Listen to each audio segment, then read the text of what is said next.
Bonjour et bienvenue dans cette nouvelle vidéo. Aujourd'hui nous sommes chez Léane qui voulait nous partager son expérience. Bonjour Léane, Bonjour. tu peux te présenter en quelques mots? Je m'appelle Léane, j'ai 22 ans et il y a 2 ans j'ai perdu en l'espace d'un mois et demi 12 kilos. Et du coup je Quand même. voulais en parler. Oui. Ce qui n'est pas rien. Donc tu étais venu me voir, on en avait parlé. Oui, pile avant. Ouais. Mais il y avait tout un tas de trucs, il n'y avait pas que le poids. Il n'y a pas que le poids, c'était Hmm. la solitude, le célibat, ça m'aide pas. Solitude, célibat, Tout à fait. le Problème de travail, santé. travail qu'elle était. Travail aussi. Voilà. Et plus le poids. Et surtout le poids. Du coup qu'est-ce qu'on a fait? Enfin je me rappelle plus moi, qu'est-ce qu'on a parlé, qu'est-ce qu'on a fait? On avait. Très bonne question. Hmm. On avait travaillé sur la solitude, ça je m'en souviens parce que c'est le thème principal, mais surtout la méditation, libérer des émotions qui étaient un peu trop enfouies. Exprimer ses émotions. Tout à fait. Comprendre Fallait que ça aussi sorte. peut-être pourquoi la solitude. C'est ça. Et j'ai compris pourquoi. Et après, il y a tout qui s'est débloqué du coup, en un mois et demi. Tu peux nous partager pourquoi il y avait la solitude? Parce que j'étais dans une période où j'étais très dépressive, que en plus j'avais un travail alimentaire qui m'allait pas du tout. Je travaillais dans une chaîne de restauration rapide, quoi. Et du coup, je trouvais pas de petits copains et ça m'allait pas. Mais en même temps, quand je regardais ma vie, ça, bah, je voyais pas quelque chose d'attrayant. Même moi, je n'avais pas l'impression que ma vie était. Oui, donc t'avais pas envie Voilà, d'accueillir, t'étais pas en face pour accueillir quelqu'un en fait. c'est ça. Du coup, la solitude était là pour te montrer que non, mais ça va pas dans ta vie, tu peux Il faut pas. bouger les choses et que j'arrivais pas à bouger les choses à l'époque. Mais ça vient du coup, oui, gratter sur l'amour de soi. Qui n'existait pas. Parce qu'en fait, quand on a du poids, quand on n'est pas bien dans son boulot, tout ça, bah, ça vient bouffer un peu d'amour de nous-mêmes. Si on s'aime du coup à 30, 40, 50%, bah, on va attirer à nous des gens aussi qui s'aiment à 30, 40, 50. Et en fait, notre être ne veut pas attirer à nous des gens qui s'aiment pas. Mais c'est bien. Et du coup, la vie fait en sorte bah, qu'on soit seul. Donc du coup, ouais, avant de chercher, enfin pour les personnes célibataires, avant de chercher quelqu'un, il vaudrait mieux faire une introspection, régler du coup, profiter du célibat pour justement tout régler dans sa vie, Et puisqu'après ça prend du temps quand même d'être en couple. Oui. Ça, c'est un boulot à plein temps. Et qu'est-ce que tu en tires de cette solitude maintenant? Je me dis que si j'étais pas passée par là, j'aurais pas eu certaines prises de conscience par rapport à mon travail, mes hobbies, et par rapport à moi, comment je considérais mon physique. C'était surtout ça. Et bon, il n'y avait pas d'amour de soi, quoi. C'était pas là. Donc la perte de poids, elle s'est fait, tu m'as dit, assez rapidement, En et un mois t'as et demi. pas t'as pas changé grand-chose en fait dans ta vie, il n'y a pas eu de changement alimentaire drastique, t'as pas jeûné, t'as Non. pas fait des trucs comme ça. Au niveau alimentaire, il n'y a absolument rien qui a changé. À part le Hmm. fait que je mangeais dans mon ancien travail. Oui, oui.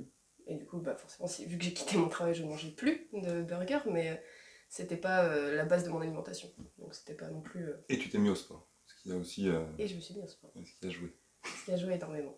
Je me suis mis au sport, mais je me suis mis au sport. Sur les un mois et demi où j'ai perdu du poids, c'était la troisième semaine.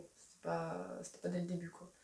Donc ça a joué. J'ai senti que. En fait, je me suis non seulement mis au sport, je faisais déjà du sport avant. Et là, j'ai créé mon club de sport. Et d'un coup, j'ai investi beaucoup de temps et tout mon amour dans ce club. Et c'était vraiment parce que c'est ma passion. Et je suis extrêmement fière de ce que j'ai fait maintenant. Et C'est du quoi coup, je comme pense que ça sport? a Tu peux joué. nous partager ça? C'est du Quidditch. Donc, Et non, c'est pas une blague, ça existe vraiment, on en ça a fait. existe. Et c'est trop bien. Venez jouer au Quidditch. Il y a plein de clubs qui existent en France. C'est un mix entre du handball, du rugby et de la balle aux prisonniers. Donc il y a vraiment d'aspects physiques qui rentrent en compte et c'est super cool. Et le fait de participer à un sport comme ça collectif, ça booste aussi la confiance en soi, parce que du Ah coup ça bah nous complètement. met face à nos émotions. On est obligé de trouver sa place dans l'équipe. On comprend qu'il y a des gens qui comptent sur nous et qu'on compte sur les gens, ce qui augmente le relationnel Hmm. de manière assez drastique. J'avais beaucoup de soucis de sociabilité à l'époque. Oui, tu m'avais dit au niveau de tes amis, en fait, il y avait plein de trucs à l'époque, quoi. Et du coup, tu te tranchais dans une solitude. Enfin, il y avait Bah, plein de, il y a enfin, il y déjà avait plein de problèmes il y avait de avec. ça, mais c'est surtout le côté. En fait, j'avais peur de parler à des gens que je ne connaissais pas. Hmm. Genre, j'ai quelqu'un qui me demandait l'heure dans la rue, je répondais avec un grand sourire parce que je suis polie et je disais Hmm. l'heure, mais dans ma tête, il y avait une voix qui faisait Waouh, quelqu'un qui m'adresse la parole. Du coup, ça allait pas du tout. Et du fait d'avoir changé de travail et d'avoir créé mon club, il fallait recruter des gens. Donc, Hmm. il fallait aller vers les gens, transmettre sa passion, dire oui, c'est complètement ridicule comme sport, mais vous allez voir, c'est super, venez faire des Quidditch avec nous. Et du coup, voilà. Et qu'est-ce que tu pourrais partager à quelqu'un qui est justement, qui est célibataire, qui est en souffrance par rapport à ça? Bah, déjà de voir où vous en êtes dans votre vie. Je sais qu'à un moment où j'étais célibataire, je me plaignais de... Enfin, je me plaignais pas, mais j'étais triste d'avoir personne, mais en même temps, je m'aimais pas moi. Ça donne pas Mm. envie aux gens de nous aimer, du coup. Et oui, déjà, juste recentrer. Alors moi, ça a été une série d'événements qui sont arrivés en un mois et demi. Tout a été condensé très rapidement. Mais le fait que j'ai bien trouvé ma passion, que je me sois investie dedans, ça a joué. Que j'ai quitté mon ancien travail, ça a joué énormément. Et du coup, j'ai rencontré mon petit copain actuel. Et ça fait 2 ans. Et c'était le moment. Il y a des gens qui me disent, ah, mais c'est compliqué. Déjà, ils n'ont pas l'habitude qu'on leur pose la question, tu t'aimes à combien de pourcents? Nous, on aime bien poser cette question-là. Parce qu'on se la Mais elle est pose horrible jamais. cette Hein. question. Oui, elle est horrible. Hein. C'est comme se regarder dans le miroir pour la première fois, tu fais coucou. Il n'y a jamais personne qui te pose la question là. Ouais. Et les gens, ah bah, je sais pas, on m'a jamais demandé. Donc c'est pas compliqué de cultiver l'amour de soi. Parce qu'au fond de nous-mêmes, on s'aime déjà à 100%. Si on s'aime pas à 100%, c'est qu'on s'est rajouté quelque chose. Ou quelqu'un nous a rajouté quelque chose, enfin la société, les parents, la religion, peu importe. Mais c'est nous-mêmes, on se rajoute des trucs, donc il n'y a rien à développer, vous êtes déjà parfait, il y a juste à prendre et dépouiller. Enlever les couches de l'oignon, et puis ça roule. Et avoir le réflexe de se poser la question, est-ce que je m'aime? Parce qu'on n'a pas l'habitude. Enfin, moi j'ai l'impression que ça bouge dernièrement quand même. Ce côté prendre du temps pour soi, de prendre soin de sa santé mentale en s'aimant, en se rendant compte de ce qui ne va pas dans la vie, ce qu'il faudrait changer, même si c'est des choix très difficiles la plupart du temps. Mais c'est simple. En fait, c'est difficile, mais c'est simple. Ça a l'air difficile, mais une fois que c'est fait, on se dit bon, bah, c'était pas grand chose, mais oui. En fait, c'est comme si on était devant une énorme montagne et puis en fait, il y avait juste un tunnel. Oui, c'est ça. En fait, ben non, en fait, c'est là. Ou un titre, si tu veux. Oui, voilà. Quels outils ou actions tu mets en place au quotidien pour cultiver l'amour de toi, de toi-même? Le changement que j'ai eu par rapport à mon image, enfin la manière dont moi je percevais mon corps, il est passé par plusieurs étapes. La première étape, c'était que ça me saoulait de fou de me maquiller avant. C'était un truc qui m'énervait. Et dans mon nouveau travail, on m'avait demandé de me maquiller tous les jours. Ce qui m'a pas plu beaucoup au début. Et en fait, petit à petit, je me suis rendu compte que prendre une demi-heure chaque matin à juste se regarder dans la glace et s'embellir, c'est du maquillage. Enfin, faut mettre le maquillage qui nous plaît à nous. Oui, pas celui que la société veut qu'on porte, ou, exact, ou les copines, faut pas ou se sentir le mari, obligé ou tout de ça. mettre du fond de teint, faut pas se sentir obligé de se maquiller les yeux.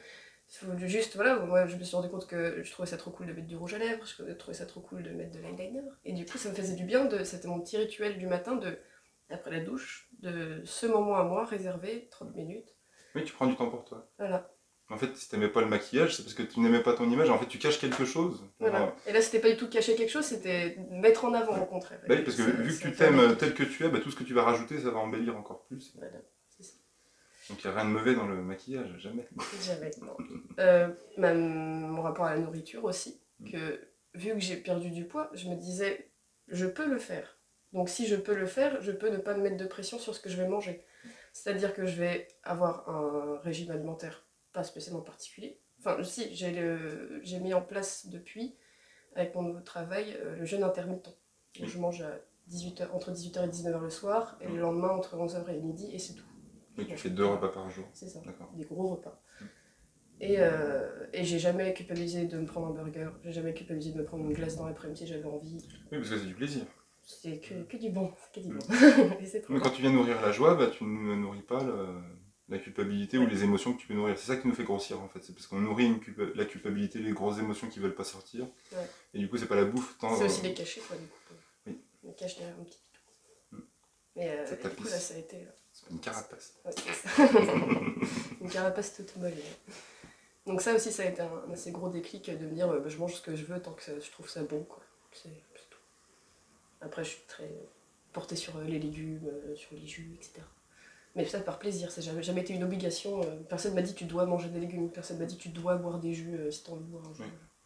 Donc tu as pris conscience de l'alimentation, tu prends soin de toi maintenant tous les matins. C'est ça. Qu'est-ce que tu fais d'autre?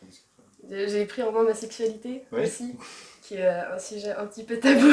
Oh, beaucoup tabou, oui. mais ça, c'était un déclic que je me suis fait toute seule aussi. Ça n'a pas du tout été pression de la société ou pression, jamais de pression de la part de mon petit copain et tout. Ça a été un déclic que je me suis fait moi-même en me disant ok, tu règles tes problèmes, c'est bien. Maintenant, ton rapport au corps, ça pourrait aussi passer par ça. Du coup, je me suis beaucoup renseignée. Sur internet, il y a énormément de choses qui peuvent aider les gens qui veulent se renseigner là-dessus. surtout les femmes, parce que autant on va dire que c'est un réflexe assez naturel pour les hommes, on sait dans quel sens ça va, tout va bien. Oui. Mais le corps de la femme, il y a encore trop... Bah, c'est extérieur, donc voilà, C'est ça. Mais le corps de la femme, il y a encore trop de tabous, de comment le représenter, etc. Donc même nous, en tant que femme, on sait pas trop quoi en faire, qu'est-ce qu'on fait, qu'est-ce qui se passe. Et t'as pas de cours, quoi. bah non, c'est pas en quatrième qu'on Bah, de a- plus en plus, il y a des cours quand même, ouais, Justement, des c'est informations, en il y a train tout de ça. bouger. Et comme je disais, Internet, il suffit d'avoir les bonnes questions et on a forcément les bonnes réponses. Il y a plein de groupes qui existent, d'associations. Ça va très vite, il y a des bouquins qui sont écrits là-dessus. Donc à partir du moment où on se renseigne, et bah, du coup on trouve ah bah c'est bon, je suis en alignement avec mon corps. Mais c'est un truc que je savais pas qu'il existait avant. Et ça c'est le côté, je pensais pas que ça existait. Ah bah si, ça existe, c'est là, bah c'est bon, maintenant t'en as le contrôle et c'est bon. Maintenant, tu t'aimes à fond. Et moi je vais à fond. Pas dire à 100% parce que ça c'est de l'ego qui s'aime à 100%. C'est Ah pas bon possible. Oui, ça vient toujours fluctuer la vie, donc ça vient toujours t'emmener un petit peu en dessous. Oui, un peu en dessous, un peu au-dessus. Juste de se poser la question, déjà il y a quelque chose qui est vu et du coup ça va déjà mieux. Oui, ça met en lumière. On peut mettre aussi, si on s'aime vraiment pas, je m'aime sur le miroir de la salle de bain et puis à chaque fois qu'on y voit comme ça, oui je m'aime, c'est vrai, Ah bah oui. j'avais oublié. Ouais, c'est ça, un petit rappel sur l'agenda. Ouais. Donc oui, tout ça, ça s'est mis en place, ce qui fait que maintenant ça va beaucoup mieux mon rapport au corps que j'avais à l'époque. Et c'était ultra rapide. Par contre. C'est vraiment intéressant de voir que c'est vraiment un ensemble, il y a tout. Ah oui, bah là tout s'est réglé en même temps, mais ce qu'il y avait avant la période où il y a eu le déclic, il y a beaucoup de choses qui sont arrivées à ce moment-là qui étaient vraiment des mauvaises choses. Donc d'un côté, je pense qu'il y a eu un ras-le-bol où en mode bon, bah c'est bon, maintenant ça suffit. Petit à petit tu le fais, et en fait le petit à petit ça fait boule de neige, j'ai fait une action et tout a suivi, et du coup... Mais t'as enlevé la grosse couche, en fait il y a toutes les petites couches qu'on suivi derrière. C'est ça. C'était un peu attaché, tu vois. Ouais. Il était un Comme peu un moisi gros l'oignon ponceau. et puis... L'oignon moisi. Du coup, voilà.